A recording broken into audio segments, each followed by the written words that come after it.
vamos a explorar el libro que quizás es el más fascinante de todo el Antiguo Testamento. Vamos a ver Job.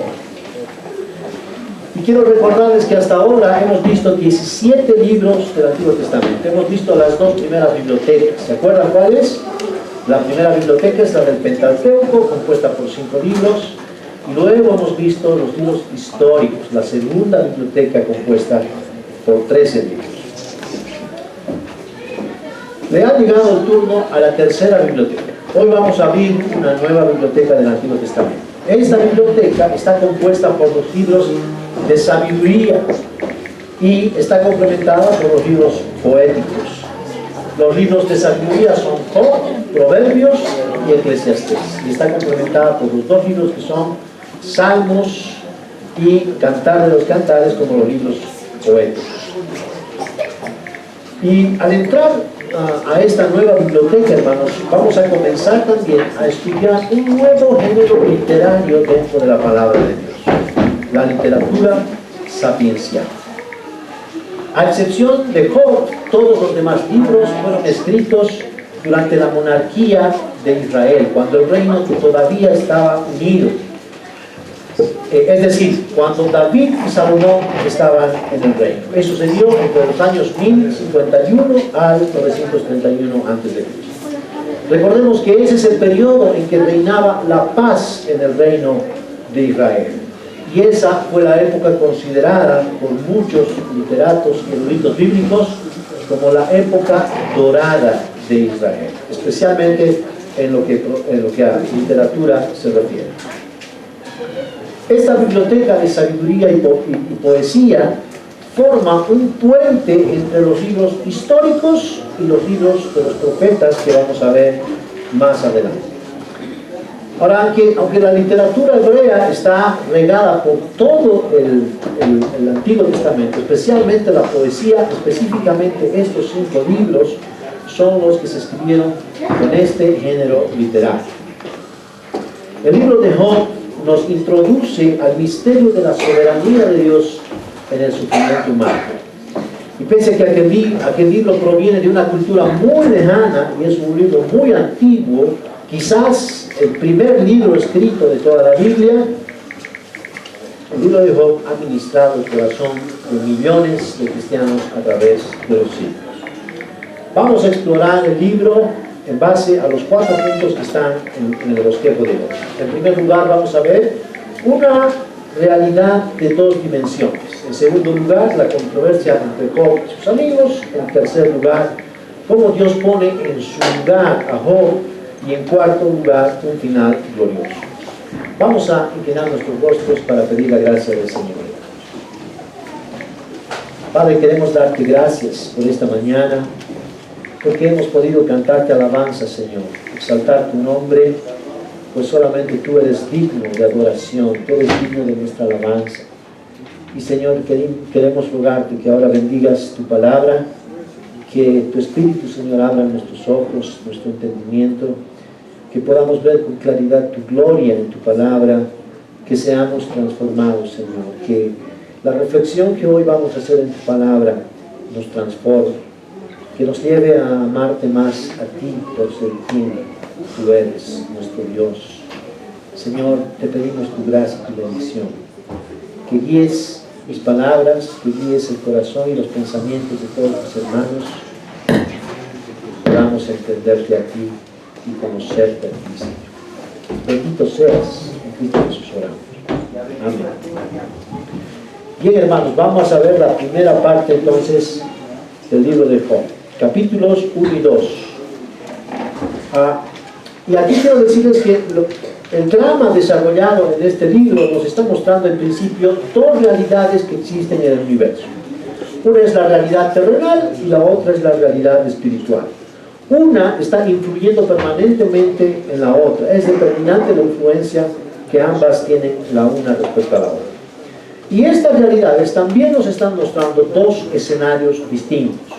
Un escenario terrenal y un escenario celestial.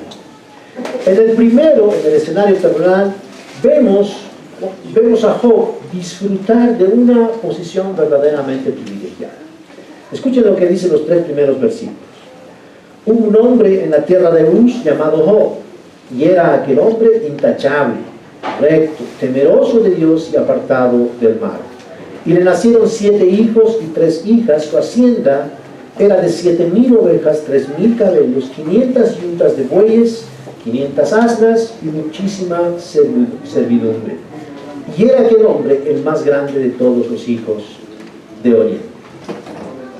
Hermanos, si en el tiempo de Job hubiera existido la revista Forbes, seguramente habría colocado a Job en el top de los millonarios. Pero Job no solamente era muy rico. El texto también empieza a describirnos y resaltar las cualidades y las virtudes morales y espirituales de este hombre llamado Job. Dios mismo es quien dice de él que era íntegro, recto, temeroso de Dios y apartado del mal. Pero ahí tenemos un problema, porque sabemos que Job era un descendiente de Adán, ¿cierto? Entonces, si era un descendiente de Adán, por supuesto que era pecador. Entonces, ¿cómo es posible que Dios le llame a un hombre pecador, recto, íntegro, temeroso de Dios y apartado del mal? Y hermanos, aquí debemos empezar a poner los fundamentos para interpretar bien el libro de Job. Simplemente, Job necesitó un milagro de parte de Dios para que llegara a ser el hombre que se nos presenta en esta parte de la palabra de Dios. Entonces yo me puse a pensar en los grandes pintores. Los grandes pintores, por ejemplo, pintan sus cuadros y hacen obras maestras que sean dignas de admiración, ¿cierto? Ningún pintor hace un cuadro para guardárselo en su caja. El pintor quiere mostrar su obra y quiere ser admirado por eso, quiere que su obra sea admirada. Y lo que vemos en la vida de este hombre llamado Job es sencillamente una obra de arte del Dios Altísimo. Es como si el Espíritu Santo estuviera pintando una obra de arte en la vida de este hombre. Una obra de arte que solamente puede hacerla el Dios verdadero. ¿Cuándo? Cuando Él regenera espiritualmente a los hombres pecadores por el poder del Espíritu Santo. Entonces piensen que los seres humanos fuimos hechos a imagen y semejanza del Creador. Pero la profundidad y el impacto del pecado fueron tales que esa imagen y semejanza en nosotros fue destrozándose a partir de la entrada del pecado. Entonces es como cuando tienes una copa de fino cristal en tu mano y se te cae. ¿Qué pasa con ese cristal? ¿Se rompió? Reconoces que es un cristal, pero está totalmente quebrado, ¿cierto? Bueno, eso es lo que pasa con la imagen y semejanza que Dios ha puesto en nosotros. Todavía conservamos ciertos rasgos, porque cuando tú ves la copa te das cuenta que es vidrio, nada más que está rota. Entonces cuando vemos a los hombres, vemos que todavía tenemos la imagen y semejanza de Dios, pero está todo destrozado, todo está roto. Ahora es necesario que digamos todas estas cosas para que no tengamos un concepto equivocado de Job. Él no era un hombre inocente y sin pecado, como lo vamos a ver en el transcurso del sermón. Los holocaustos a Dios que él ofrecía, por ejemplo, era porque estaba consciente del impacto y del alcance del pecado en sus propios hijos, aunque él no veía ese mismo impacto en su propia vida. El texto nos dice en los versículos 4 y 5 que Job se levantaba cada mañana de madrugada y ofrecía holocaustos por todos sus hijos en caso de que ellos habían pecado. Decía Job, quizá mis hijos han pecado y maldecido a Dios en sus corazones. Y así hacía Job cada mañana. Job sabía que Dios era un Dios 3 veces santo y que sus hijos eran pecadores. Y la única manera en que se podrían acercar a Dios era por medio de esos sacrificios que Job, como sacerdote, como cabeza de familia, ofrecía cada día para expiar el pecado de sus hijos. Entonces podemos decir que Job realmente quería agradar a Dios, hermanos, y lo hizo. Pero la vida de Job iba a cambiar radicalmente de un momento a otro a partir de un diálogo que se llevó a cabo en un escenario totalmente distinto al primero, el escenario celestial. Y ahora el libro nos va a comenzar a mostrar justamente esta otra realidad, otra dimensión de la realidad. Escuchen lo que dice de los versículos 6 al 12 en adelante. Hubo un día cuando los hijos de Dios vinieron a presentarse delante del Señor. Y Satanás vino también entre ellos. Y el Señor dijo a Satanás: ¿de dónde vienes? Entonces Satanás respondió al Señor y dijo: de recorrer la tierra y andar por ella. Y el Señor le dijo a Satanás: ¿te has fijado en mi siervo Job? Porque no hay ninguno como él sobre la tierra, hombre intachable y recto, temeroso de Dios y apartado del mal. Respondió Satanás al Señor: ¿acaso teme Job a Dios en balde? ¿No has hecho de sus manos y de sus posiciones una gran bendición? ¿No le has dado tú tantas cosas? Pero extiende ahora tu mano y toca todo lo que tiene, y verás si no te maldice en tu misma cara. Entonces el Señor le dijo a Satanás: he aquí, todo lo que tiene está en tu poder, pero no extiendas tu mano sobre él. Y Satanás salió de la presencia del Señor. Entonces, hermanos, vean que este es un escenario celestial del que Job no tiene ni idea. Job no sabía, nosotros lo sabemos porque ya tenemos la Biblia completa, pero Job no tenía ni idea de esto. Entonces el pasaje nos está describiendo la atmósfera de un juicio. Hay un juez, hay un fiscal y hay un acusado. Ahora, vamos a entender por qué estoy diciendo esto casi al final del sermón. Pero esta porción, hermanos, es la revelación de una actividad oculta a los ojos humanos. Si Dios no nos dijera cómo son las cosas aquí, nosotros tampoco tendríamos la posibilidad de saber lo que sucede allá en la esfera celestial. Ahora quiero que noten que es Dios quien toma la iniciativa de hablar con Satanás, y ese es realmente un atisbo de la autoridad de Dios sobre todas sus criaturas. Primero, porque Dios le pide cuentas a Satanás. ¿Dónde estuviste? ¿Qué estuviste haciendo? Y segundo, lo que vemos es que Satanás no habla si Dios no le permite hablar. Entonces mire qué importante es ya tener en cuenta el principio de autoridad. Y hermanos, esa es la autoridad absoluta de Dios, aún sobre la criatura más rebelde y malvada que existe en este mundo. Esa maldad se hace manifiesta cuando Satanás le dice a Dios: ¿acaso te dejó a Dios de balde? ¿No le has protegido por todos lados? Has bendecido el trabajo de sus manos y sus posesiones, pero extiende ahora tu mano y verás cómo él maldice tu nombre y propiedad. Ahora, esa es la esencia de Satanás, de la maldad. Y por eso el Señor Jesús, en el capítulo 10 del Evangelio de Juan, nos dice que el diablo vino a robar, matar y destruir. Y evidentemente el diablo tiene ese poder. Pero él no puede usarlo si Dios no le permite usarlo.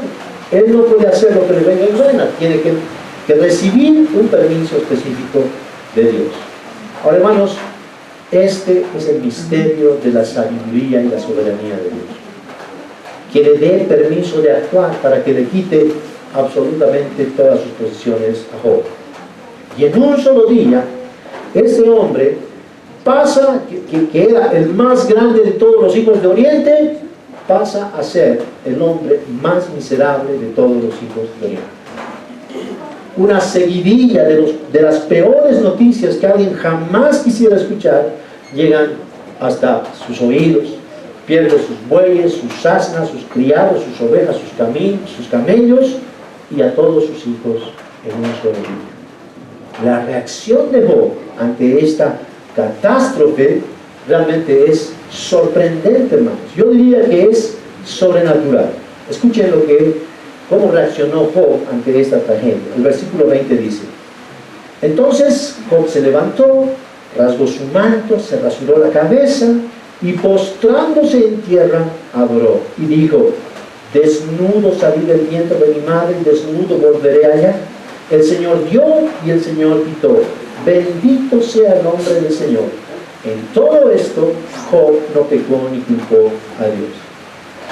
Ahora, hermanos, uno pensaría que ya Job pasó el examen, ¿verdad?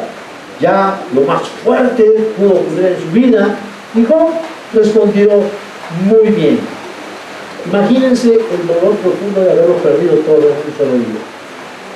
Pero ¿saben qué es sorprendente aquí?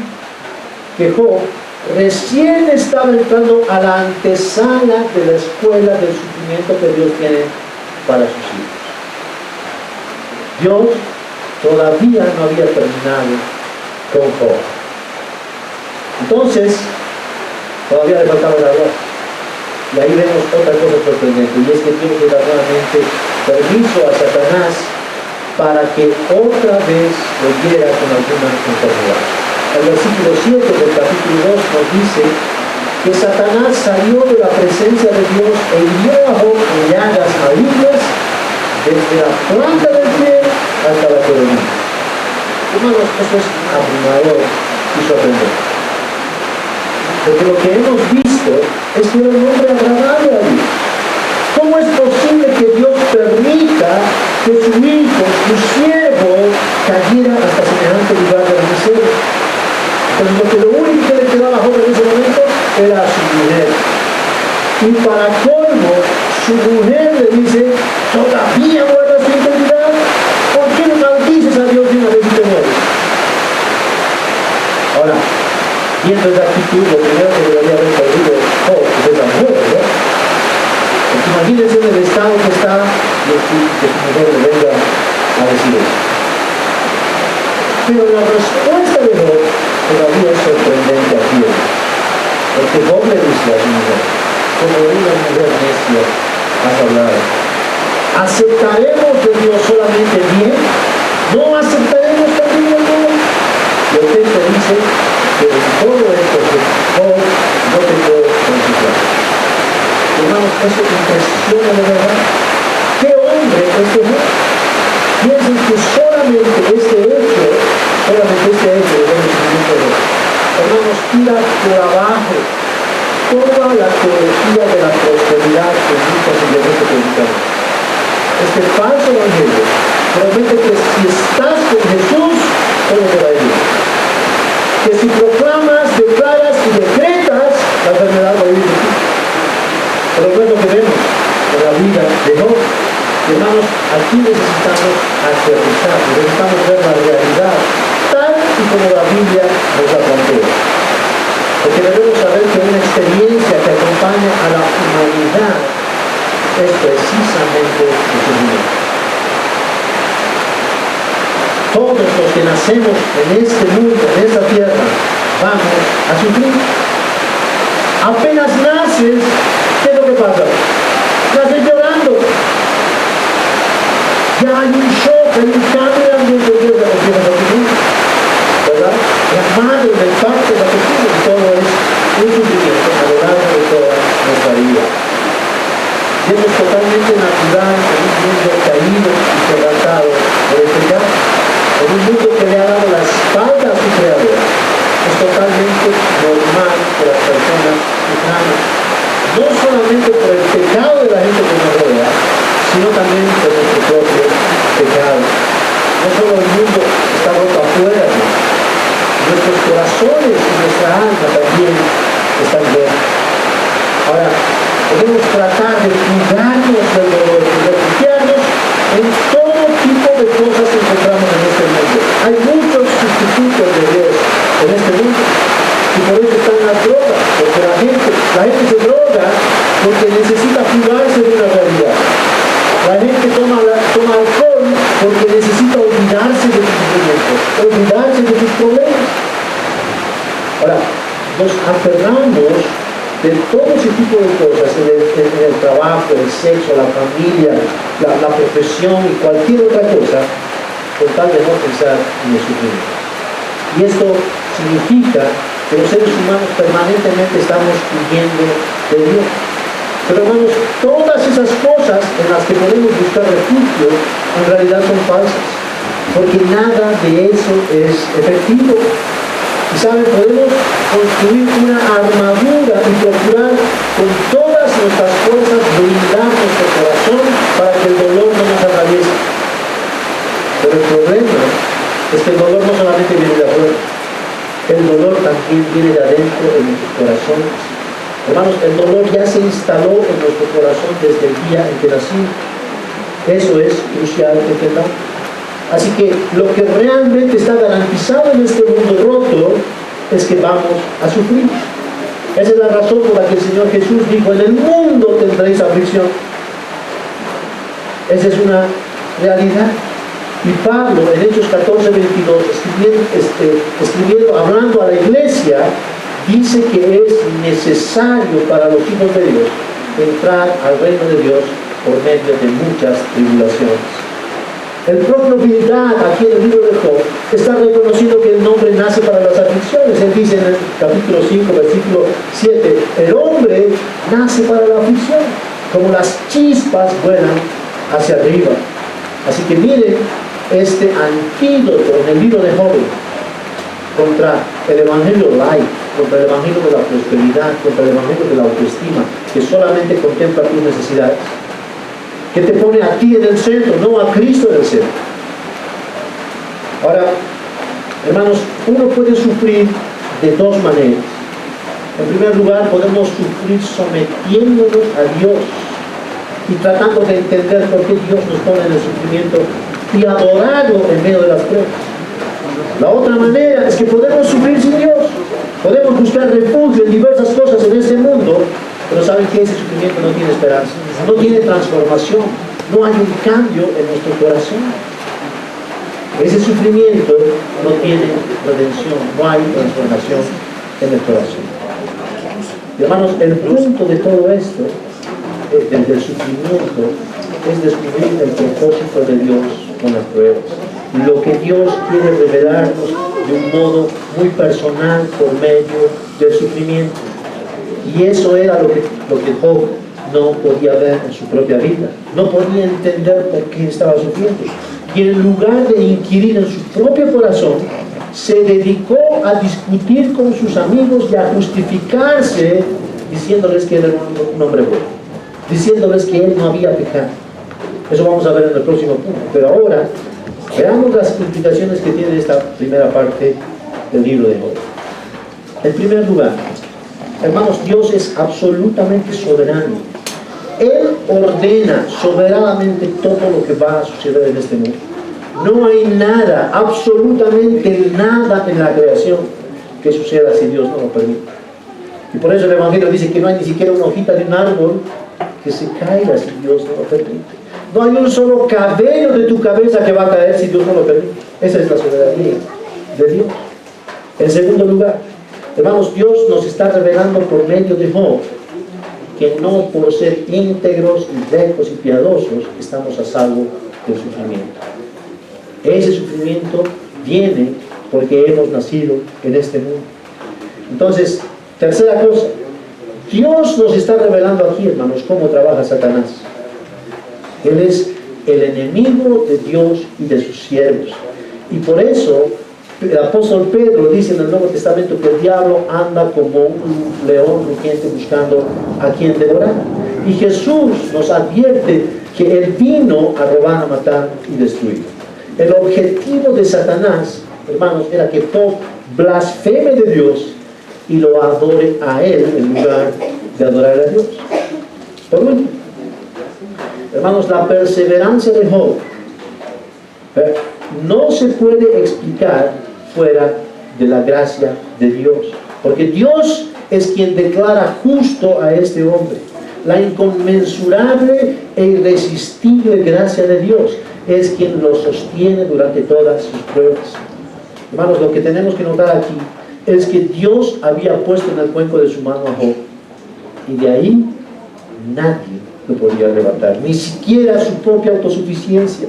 Entonces Job podría decir juntamente con Pablo que ni lo alto, ni lo profundo, ni lo porvenir, ni ángeles, ni principados, ni la muerte, ni nada podría separarlo de Dios en Cristo Jesús. Y eso es lo que vamos a terminar viendo al final del libro. Ahora, hasta aquí hemos visto la introducción, hermanos. Hemos visto los dos primeros capítulos, y lo que sigue en realidad es la parte mucho más voluminosa de todo el libro, que está compuesta por la controversia entre Job y sus amigos.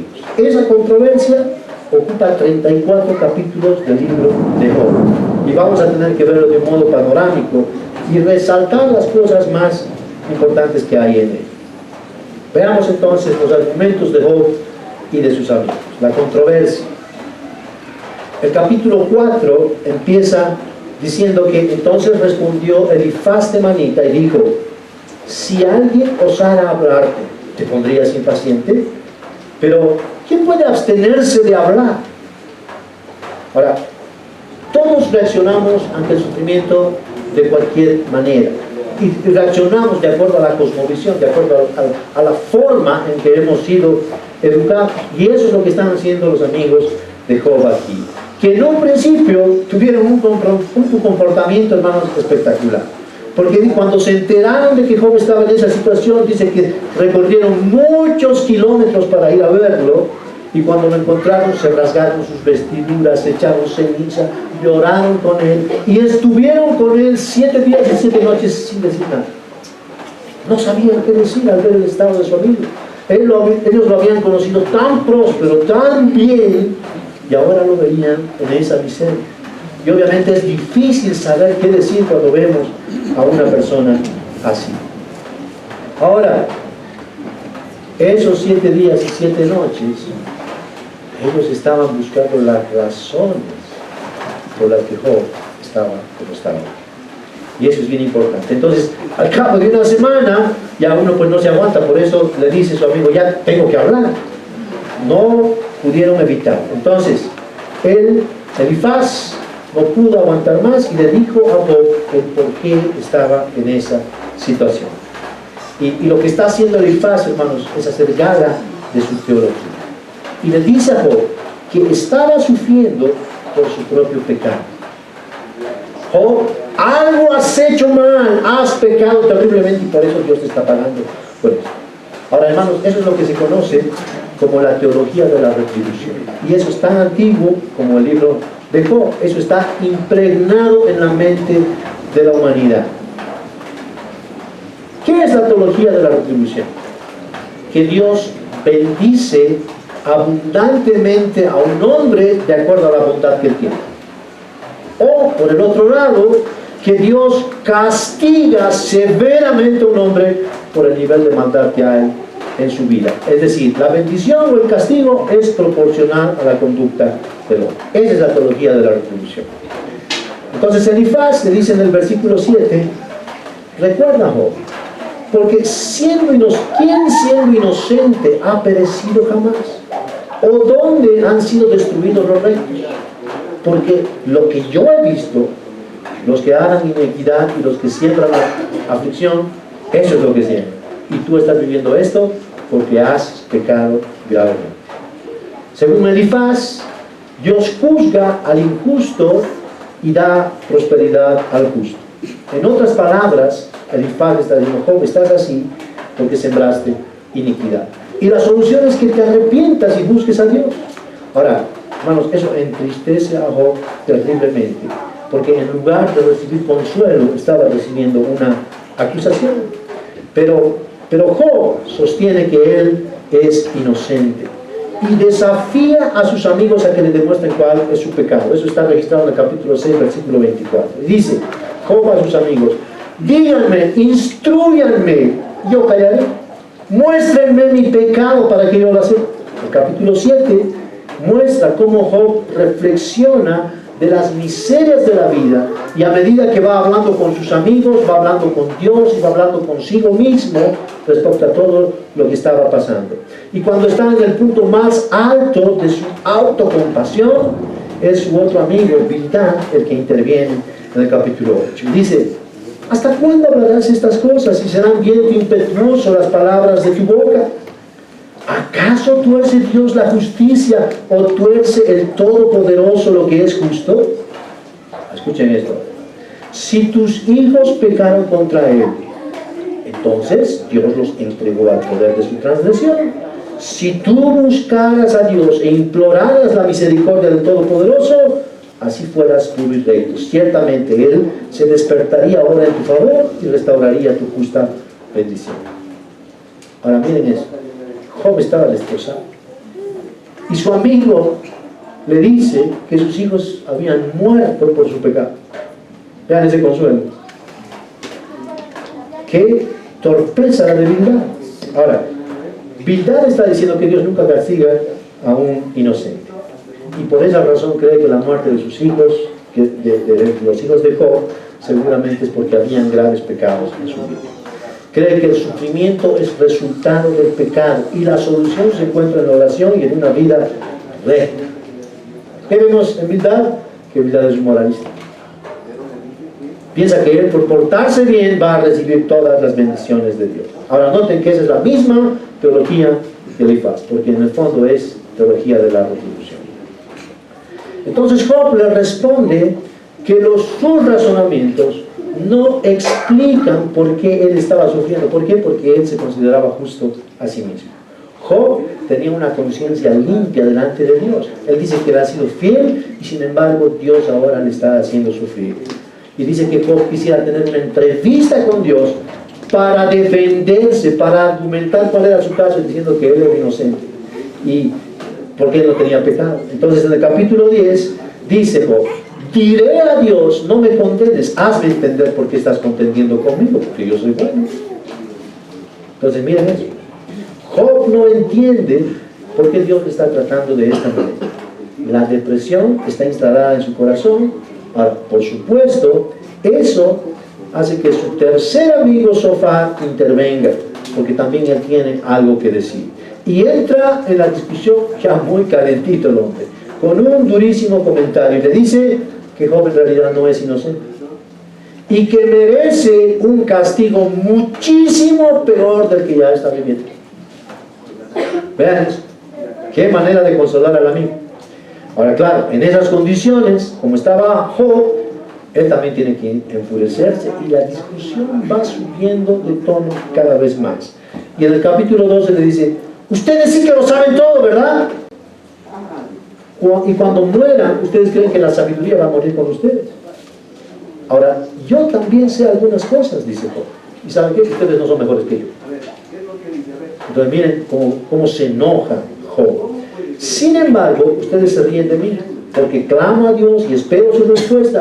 Vean que yo soy un hombre recto e intachable, y sin embargo ustedes se ríen de mí. Job estaba aferrado de su justicia. Job está seguro de que no merece pasar por este sufrimiento, y sus amigos, en vez de brindarle consuelo, se vuelven cada vez más duros con él. Como dice el refrán: con esos amigos, ¿quién necesita enemigos? ¿Verdad? Entonces, hay 3 ciclos de estos diálogos. Primero, Elifaz habla con Job, Job le responde. Bildad habla con Job, Job le responde. Sofar habla con Job, Job le responde. Y así sucesivamente, en esos 34 capítulos. Y hermanos, en todas estas idas y venidas, 2 cosas nos deben quedar muy claras. Primero, que Job está aferrado con uñas y dientes de su propia justicia, de su propia rectitud. Y segundo, que sus amigos están unidos por un pensamiento, por la teología de la retribución. Y para Job eso obviamente es ofensivo, porque él está plenamente seguro de su inocencia. Entonces en el capítulo 27, versículo 5, le dice: lejos esté de mí darles a ustedes la razón hasta que yo muera. Es decir, prefiero morirme a darles a ustedes la razón.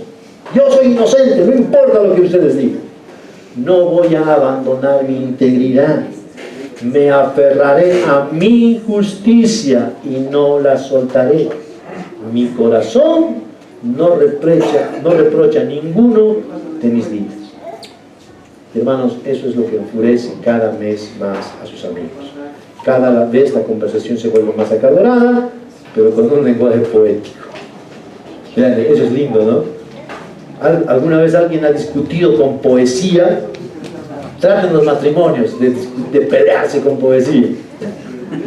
Ahora, varios capítulos transcurren narrando la conversación con Job y sus amigos. Dios consigo mismo y consigo mismo, ¿no? Pero en todas estas conversaciones, hermanos, lo que se nota en Job es que el lamento, la queja y la justicia propia dominan su corazón. En el capítulo 31, Job dice: ¿no es la calamidad para el injusto y el infortunio para los que obran iniquidad? ¿No ve acaso Dios mis caminos y cuenta todos mis pasos? Si he caminado en mentira y si mi pie se ha apresurado tras el engaño, que Él me pese en balanzas de justicia y que Dios conozca mi integridad. ¿Por qué me pasa a mí esto si soy bueno? ¿Escucharon eso, no? Toda la gente que está sufriendo dice exactamente lo mismo. Hermanos, vean cómo es este problema instalado en el corazón del hombre. No importa en qué tiempo nacieron, no importa en qué cultura nacieron, no importa ni siquiera el estrato social al que pertenece, todos los hombres pensamos lo mismo. Es exactamente igual, y por esa razón, porque el corazón es el mismo en el ser humano, en todo el planeta, el Evangelio es exactamente el mismo. Entonces Job dice, yo no le hago daño a nadie, y eso, hermanos, es algo nocivo para él mismo. Entonces llega un momento en que los tres amigos de Job se cansan de hablarle, se cansan de tratar de llevarle a un arrepentimiento. Y es ahí que aparece un cuarto hombre en escena, un hombre llamado Eliú, el más joven de todos. Y él, dice el texto, que había esperado que todos los mayores hablaran primero, esperando que hablaran con sabiduría. Pero como no ve sabiduría en ninguno de los viejos, el joven se para y empieza a cantarle las 40. Dice el capítulo 32. Entonces estos tres hombres dejaron de responder a Job porque él era justo a sus propios ojos. Eso es claro. Pero se encendió la ira de Eliú, hijo de Barlaquel, busita de la familia de Ram. Se encendió su ira contra Job porque se justificaba delante de Dios. Su ira se encendió también contra sus tres amigos porque no habían hallado respuesta y sin embargo habían condenado a Job. El versículo 1, hermanos, es clave para que entendamos el problema de Job. Dice que él era justo a sus propios ojos. Nadie más que él pensaba eso. Solito pensaba eso. Y ese era su punto ciego. Noten que Job, a lo largo de su vida, había registrado sistemáticamente, detalladamente todo lo bueno que había hecho. Era su libro de contabilidad, solo había ganancia, ganancia y ganancia delante de Dios. Ahora, hermanos, esta idea que Job tiene de sí mismo nos ayuda a pensar en el por qué él no ofrecía holocaustos por él mismo. Él ofrecía holocaustos por sus hijos, pero no por él. ¿Se dan cuenta de eso? Hasta aquí, hermanos, no vemos que Job conociera ni la confesión de pecados ni el arrepentimiento. No había eso en el corazón de este hombre. No había convicción de pecado. Job creyó que su conducta era tan buena que no pudo ver su propio pecado. Y él dijo, si estoy tan consagrado a Dios, yo no merezco sufrir. No merezco estar pasando por esto. Y hermanos, qué engaño más terrible es ese. Ahora, si lo pensamos bien, tanto él como sus amigos, lo que estaban planteando en el fondo es una salvación por obras. ¿Se dan cuenta? Lo que yo hago, mi esfuerzo, es el que me va a llevar a la presencia de Dios. Ahora, eso es desastre total, eso es ceguera total, eso es muerte espiritual.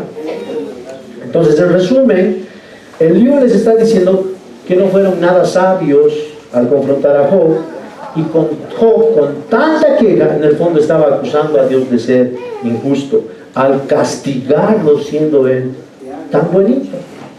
Eliú le dice a Job, oye Job, ¿te parece correcto que afirmes que eres justo delante de Dios?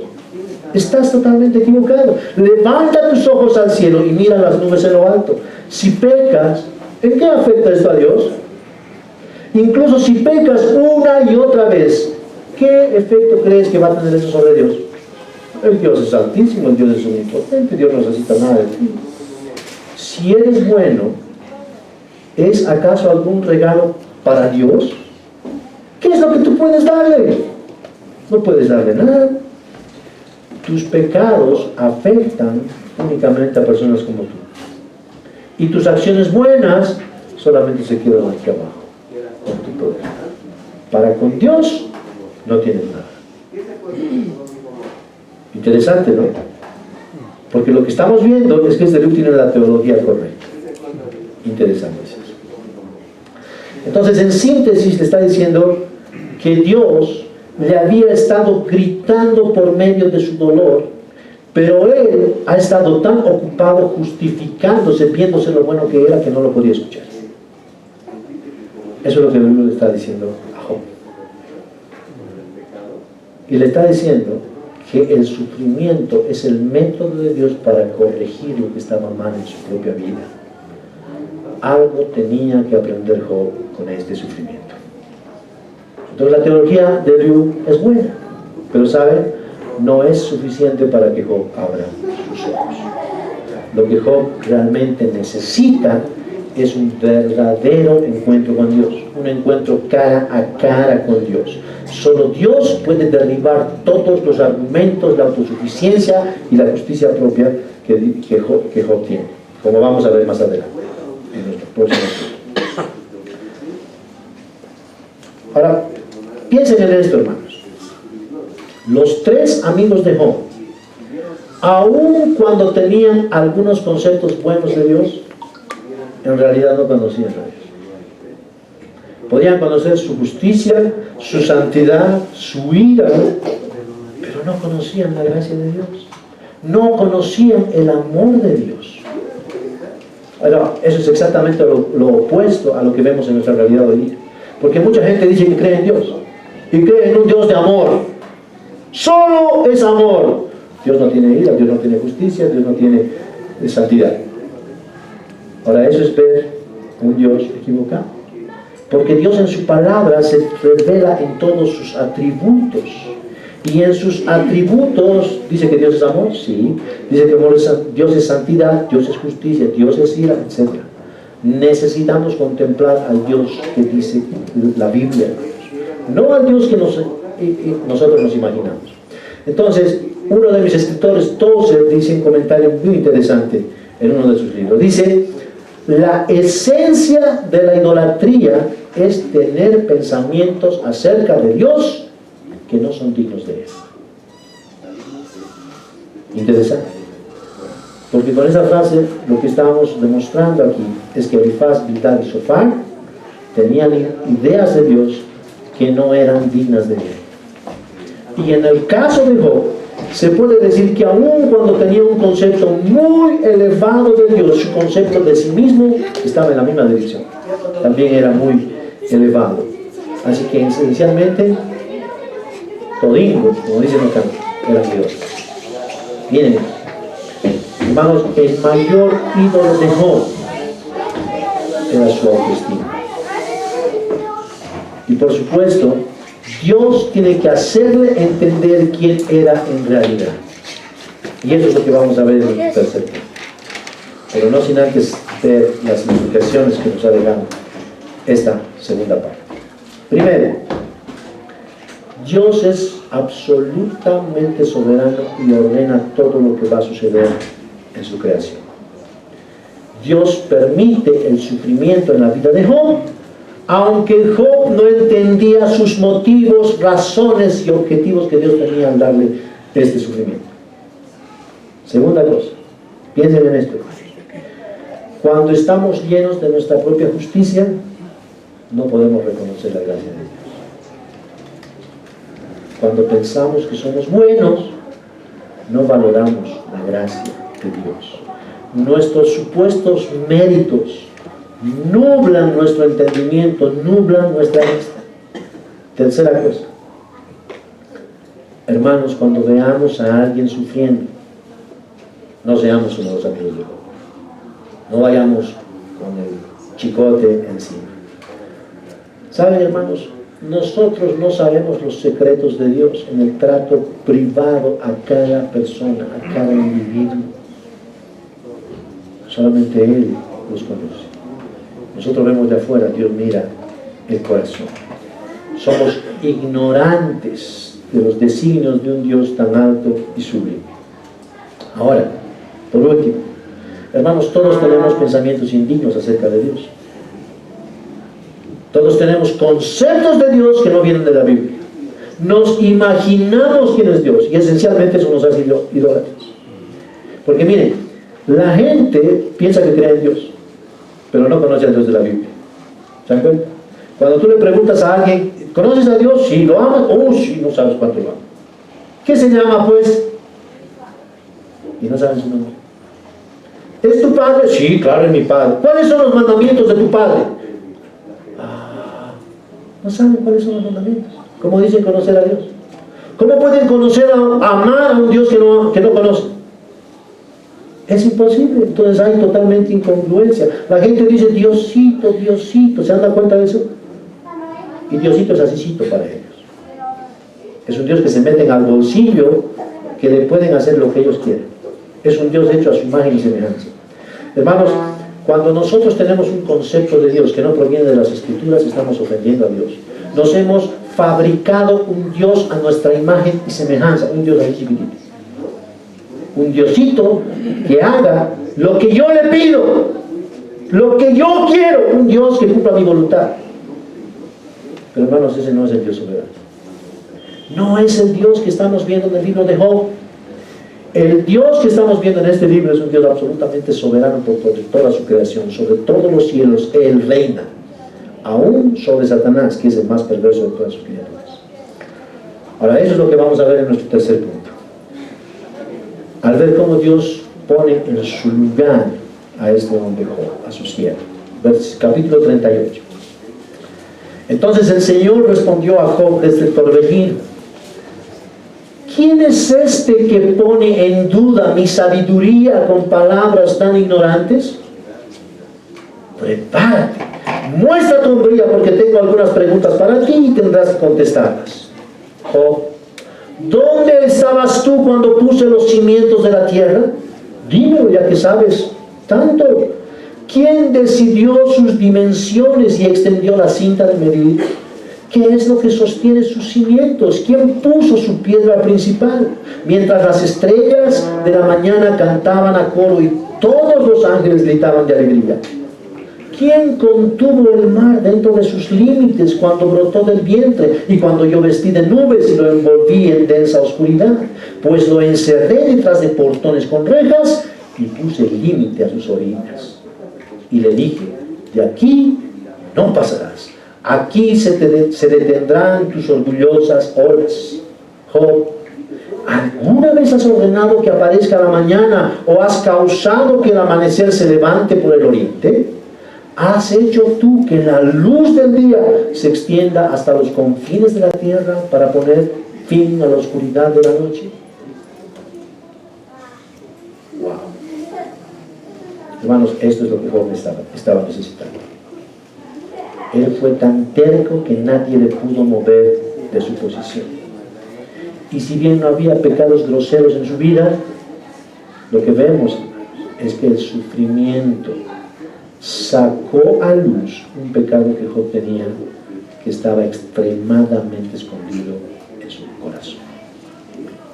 El dolor reveló el verdadero carácter de este hombre que por afuera se veía tan bueno. Su gran ídolo era él mismo. Job llegó al punto no solo de maldecir el día en que nació, hermanos. Job acusó a Dios de injusto por haberlo hecho sufrir. Y llegó a decir que había malgastado su vida tratando de agradar a Dios. ¿Puede creer eso? ¿Dónde quedó ese hombre íntegro? ¿Dónde quedó ese hombre justo? Hermanos, Job era un hijo de Adán. Un hijo de Adán. Y todos los hijos de Adán, cuando estamos en pruebas y en sufrimiento, revelamos lo que hay en nuestro corazón. Eso es lo que nos muestra lo que hay en nuestro corazón. Hermanos, Job jamás habría sido consciente de su maldad si Dios no le hubiera permitido a Satanás ponerlo en la miseria. Entonces quiero que vean aquí, hermanos, el amor de Dios por medio del quebrantamiento. Dios amaba tanto a Job que no lo dejó en su autoengaño. Miren qué hermoso es eso. Ahora aquí tenemos un principio bíblico que trasciende el tiempo y la geografía, hermanos. Y ese principio es que Dios usa el sufrimiento para enseñarnos quién es Él. Hermanos, Dios usa el sufrimiento en nuestra vida para enseñarnos, para revelarnos quién es Él. Entonces, Job, en lugar de protestar y alegar inocencia tanto tiempo, lo que debería preguntarse es: ¿qué quiere enseñarme el Señor a través de esta aflicción? Pero como su mente estaba tan ocupada con su justicia y con sus argumentos de que él era bueno, no había lugar para esta pregunta. Eso es trágico. Así que Dios tiene que ponerlo en su lugar, haciéndole ver cuán insignificante era Job. Capítulo 38, versículos 16 en adelante. Job: ¿has explorado las fuentes donde nacen los mares? ¿Has recorrido sus profundidades? ¿Sabes dónde se encuentran las puertas de la muerte? ¿Has visto las puertas de la penumbra absoluta? ¿Tienes idea de la magnitud de la tierra? Dímelo si es que lo sabes. ¿De dónde viene la luz y a dónde va la oscuridad? ¿Puedes llevar cada una a su hogar? ¿Sabes cómo llegar ahí? Pero claro, ya que conoces todo esto, pues naciste antes de que todo fuera creado y tienes muchísima experiencia. Bueno, noten cómo Dios está usando el sarcasmo para derribar a Job. Noten que no le pregunta cómo se siente o cuánto le duele. Las preguntas que Dios le hace son como un gran combo que está derribando las murallas de justicia propia que él había construido a lo largo de toda su vida. Todas las preguntas que Dios le hace llevan a Job virtualmente a recorrer el mundo, haciéndole ver las maravillosas criaturas que él había creado. Lo llevan a la estratosfera a ver las galaxias y constelaciones. Y solamente cuando Dios lo lleva a ese paseíto, Job tiene que quedar absolutamente atónito. ¿Por qué? Porque todas esas preguntas tienen una sola respuesta. Solamente Dios puede saberlo todo. Solamente Dios. Él es quien hizo todo lo que hay con el poder de su palabra. Solamente Dios conoce todas las cosas en profundidad. Y hermanos, el punto es este, en el argumento de Dios para Job. Si Job no puede entender cómo funcionan las cosas creadas, ¿cómo es que puede entender al creador de todas las cosas? Porque cada criatura tiene una complejidad increíble. ¿Cuánto más el creador? Y Job pensaba que lo sabía todo. A lo largo de 4 capítulos, Dios termina de demoler la autosuficiencia de Job. Ya en el capítulo 40, versículos 1 y 2 dice: ¿todavía quieres discutir con el Todopoderoso? Tú criticas a Dios, pero ¿tienes las respuestas? Hermanos, es en ese momento que Job comienza a desmoronarse y a reconocer su verdadera condición. Entonces Job respondió al Señor: no soy nada. ¿Cómo podría yo encontrar las respuestas? Me taparé la boca con mi mano, ya hablé demasiado, no tengo nada más que decir. ¿Lo ven? Ahora uno dice: ya, listo, es suficiente, ya Job reconoció que es un gusano, pero todavía Dios no termina. Así que en el versículo 7 dice: prepárate, muestra tu hombría, porque todavía tengo algunas preguntas que hacerte y tú vas a tener que contestarlas. Wow, no había sido suficiente. Y Dios le dice: pondrás en duda mi justicia y me condenarás para probar que tú tienes razón. Y ahí viene otra seguidilla de preguntas. Ay, hermanos, eso es lo que se llama tirar del caballo. ¿Y saben qué? Lo que vemos aquí es cuánto Dios amaba a Job. ¿Cuánto Dios amaba a Job, hermanos? Eso es maravilloso. Job realmente tenía que ser consciente de su pequeñez. Dios tiene que demoler su autoestima fundada en su conocimiento. Ahora escuchen esto. Dios tiene que vaciarlo de Él para llenarlo de Él. ¿Se dan cuenta de lo que está diciendo? Dios tiene que vaciarlo de Él para llenarlo de Él, hermanos. Ese fue el propósito de Dios en la vida de Job. La justicia de Job no era más que un trapo de inmundicia delante de Dios.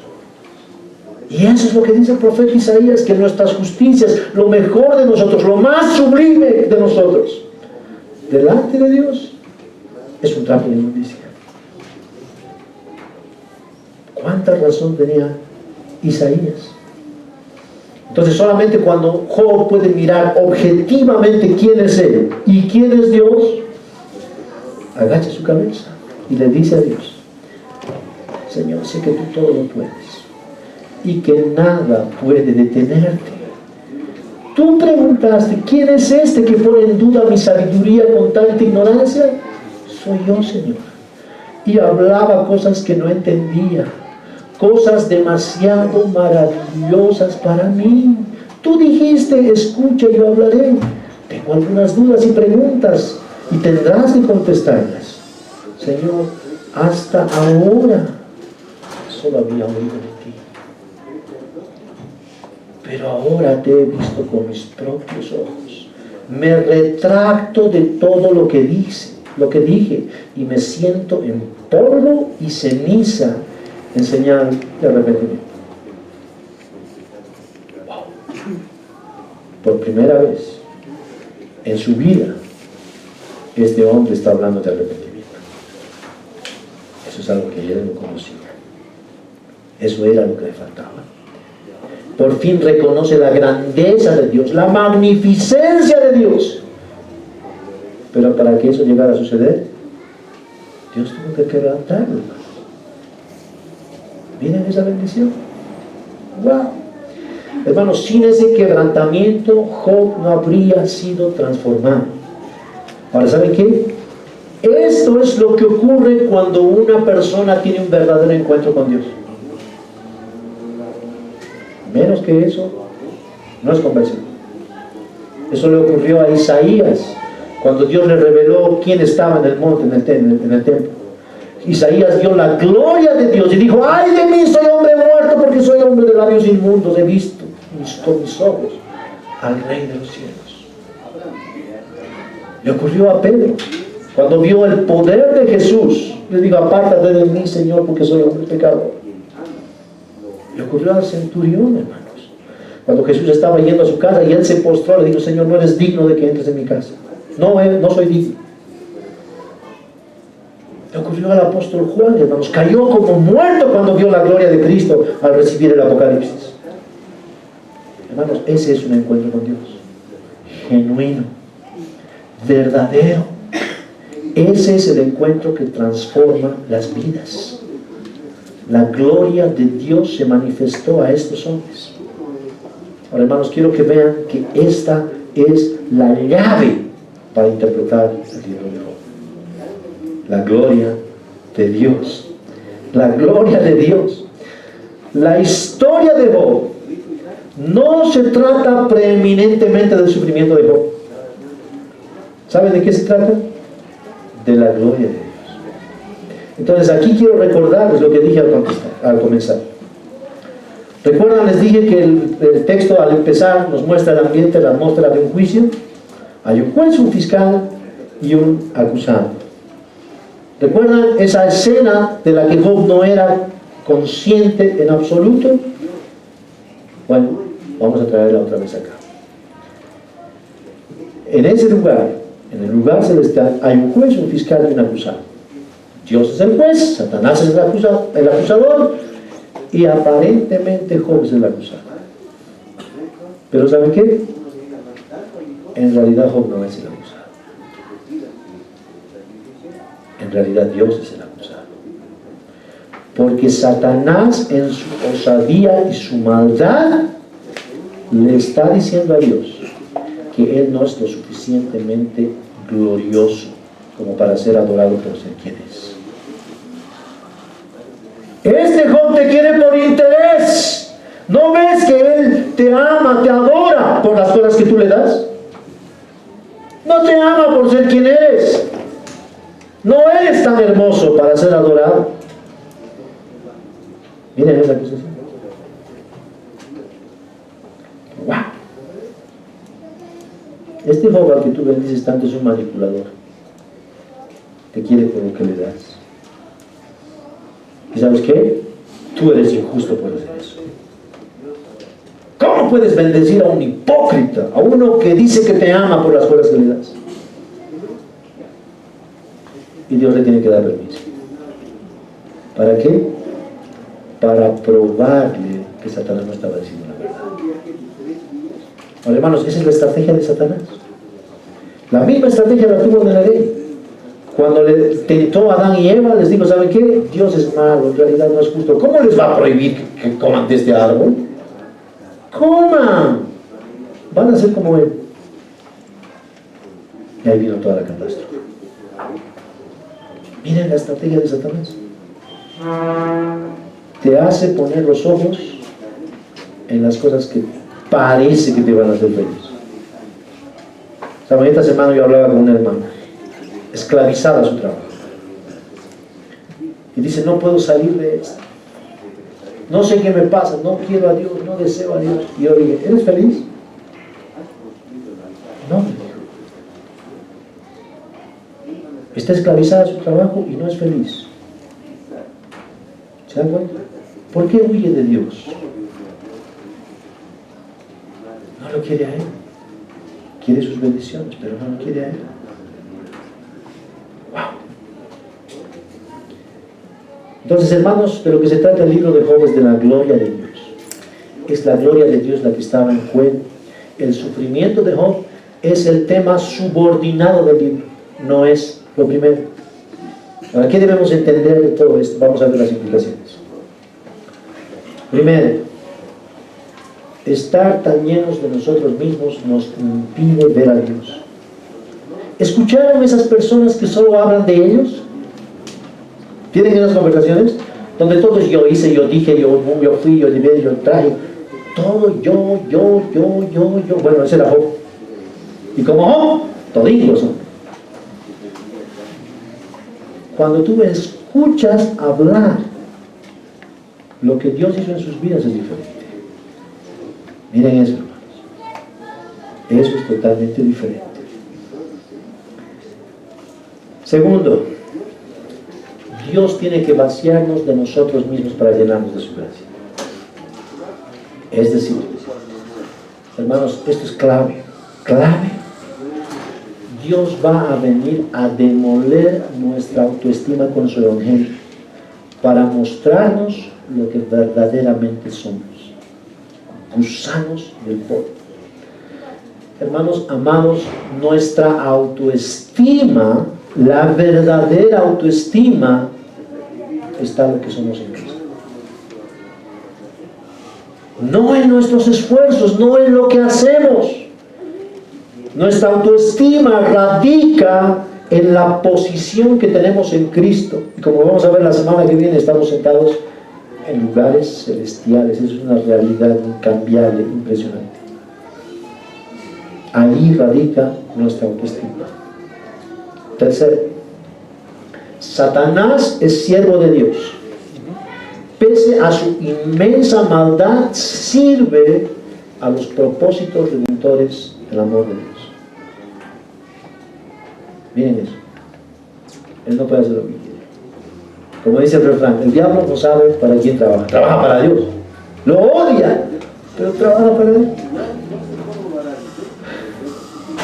Último, hermanos, Dios usa el sufrimiento en nuestra vida para su propia gloria.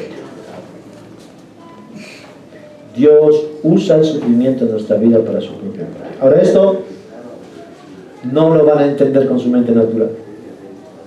Nadie puede entender eso con la mente natural. Es en el Espíritu que se entiende esto. Ahora sabemos que la Escritura dice que todas las cosas ¿Qué? Ayuda Sale para bien para aquellos que aman a Dios. ¿Cierto? Aquellos a los que conforme a su propósito son llamados, porque a los que antes conoció también los predestinó para que fuesen hechos conforme a la imagen de su Hijo. Y hermanos, Dios estaba haciendo a Job conforme a la imagen de su Hijo a través de su Hijo. Y ese es el propósito realmente glorioso, y por eso estoy diciendo que es un final glorioso en nuestro cuerpo. De eso vamos a hablar ahora. Job 42, versículos 12 al 16. Así que el Señor bendijo a Job en la segunda mitad de su vida, aún más que al principio, pues ahora tenía 14,000 ovejas, 6,000 camellos, 1,000 yuntas de bueyes y burras. Dios también le dio a Job otros 7 hijos y 3 hijas. Llamó a su primera hija Gemina, a la segunda Cesia y a la tercera Keren-Hapuc. En toda la tierra no había mujeres tan bellas como las hijas de Job, y su padre les dejó una herencia en testamento junto con sus hermanos. Después de esto, Job vivió 140 años y pudo ver a 4 generaciones de sus hijos y nietos. Luego murió siendo muy anciano, después de vivir una larga vida y plena. Hermanos, una cosa es ciertísima en la historia de la iglesia: los mejores cristianos son los que más han sufrido. Esa es una realidad. ¿Saben? Los sufrimientos fueron los que les acercaron más a Dios. Y hermanos, eso significa que el sufrimiento es lo mejor que pudo haberles pasado en sus vidas. No lo peor. ¿Se dan cuenta de eso? El apóstol Pablo, podría contarles muchas historias de eso, muchas historias de cómo los siervos de Dios han sido puestos bajo presión en el sufrimiento. No hay tiempo. Decía el apóstol Pablo en Romanos capítulo 5, dice que los cristianos nos gloriamos en las tribulaciones. ¿Por qué? Porque sabemos que la tribulación produce paciencia, y la paciencia produce un carácter probado, y el carácter probado, esperanza, y la esperanza no desilusiona. ¿Por qué? Porque el amor de Dios ha sido derramado en nuestros corazones por medio del Espíritu Santo que nos fue dado. ¡Wow! Los cristianos nos gloriamos en nuestras tribulaciones. Vean esa paradoja. Sobrenatural. Hermanos, Pedro dice que es necesario que seamos afligidos por diversas pruebas. ¿Para qué? Para que nuestra fe sea sometida a prueba y sea purificada tal como el oro es purificado. Esa es la verdad. Eso es cristianismo. Ese no es un cristianismo rosado, no es un cristianismo light, no es un cristianismo fundado en el hombre.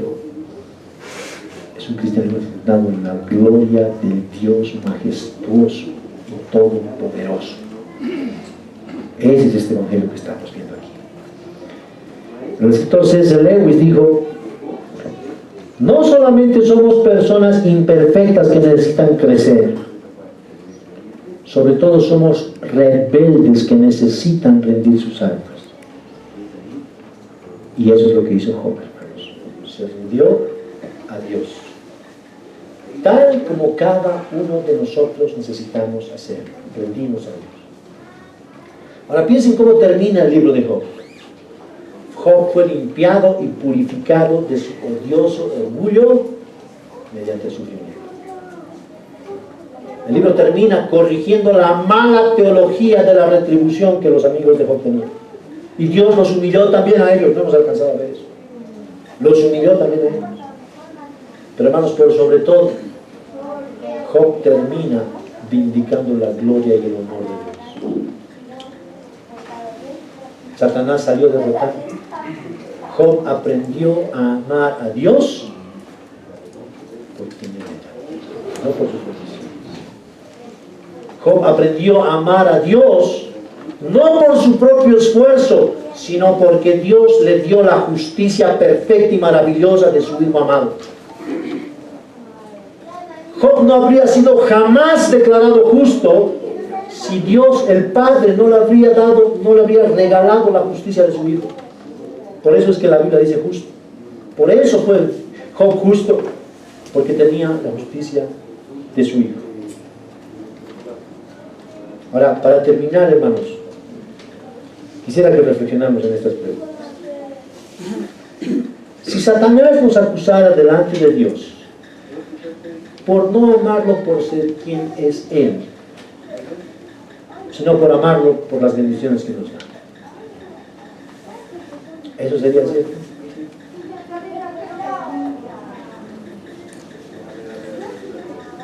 ¿Cuán bueno crees que eres que no puedes ver la gracia de Dios? Otra pregunta.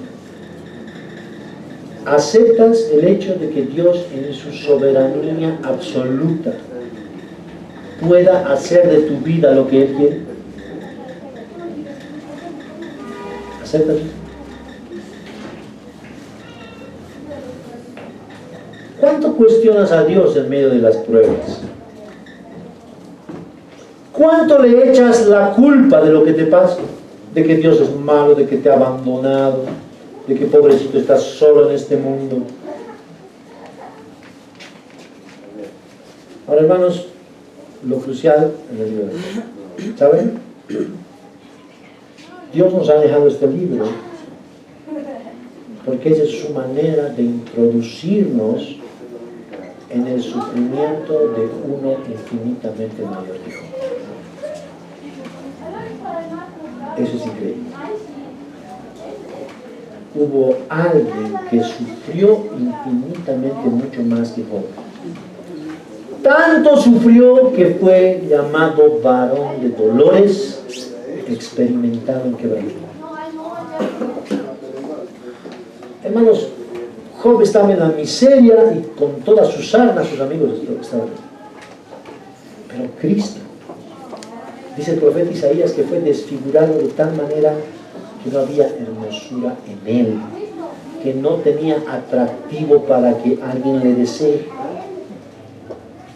Dice Isaías que Cristo fue despreciado y desechado entre los hombres. Hermanos, hemos visto que Job se defendió todo el tiempo argumentaba, pero el Señor Jesús fue como un cordero llevado al matadero y como oveja delante de sus trasquiladores, enmudeció. No abrió su boca, dice el texto. Hermanos, Job cargó con su propio pecado, pero Cristo fue azotado, fue herido por Dios y molido por nuestras transgresiones, por nuestro pecado. El castigo de nuestra paz fue sobre él. Vemos en Job que él maldijo el día en que nació. Jesús bendijo al Padre por haber venido a este mundo. Y le dijo: Padre, yo te he glorificado en esta vida. En medio de su vida, en medio de su pasión, de su cruenta pasión. La humillación de Job, hermanos, no se compara a los escupitajos que recibió el Señor. No se compara al vinagre que le dieron de beber en la cruz, ni al escarnio que todos hicieron de él. Piensen que Job se encendió en ira con sus amigos cuando le acusaban. Jesús en la cruz oró por sus enemigos y les dijo: Padre, perdónalos porque no saben lo que hacen. Las llagas de Job no se comparan con el rostro desfigurado de Jesús, con su espalda lacerada, con los agujeros que la corona de espinas hizo en su cabeza.